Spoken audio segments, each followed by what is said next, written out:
Okay, we've got a Kavo 6500 handpiece here, and I've taken the turbine out, taken the O-rings out of the head, which there's a groove down in there, and also taken it out of the end cap with both washers removed.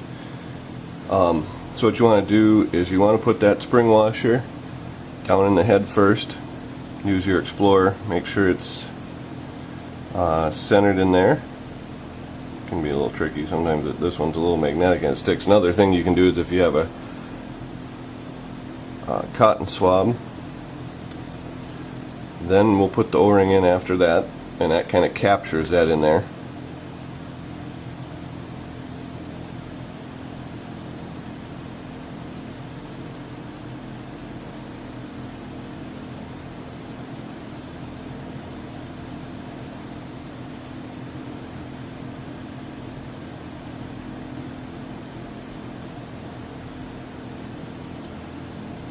That one was a little stubborn. Sometimes if you use both like you just saw me do to kind of get that seated, you want to make sure that's fully seated in the head.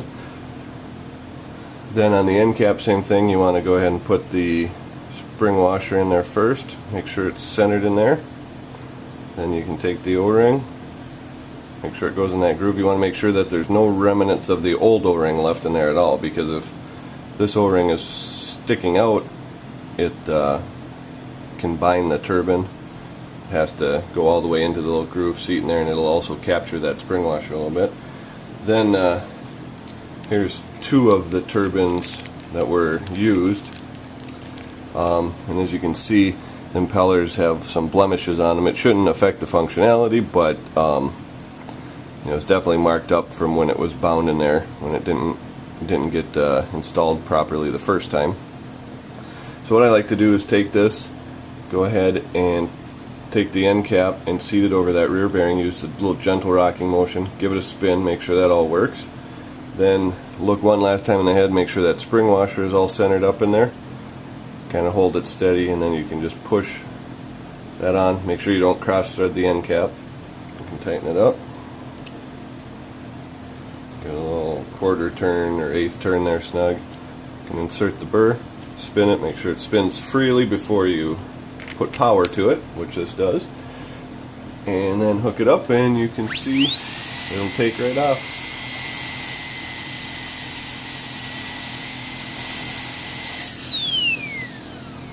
And we do this with all the turbines we sell. We like to test them, and we use this. It's similar to ivory.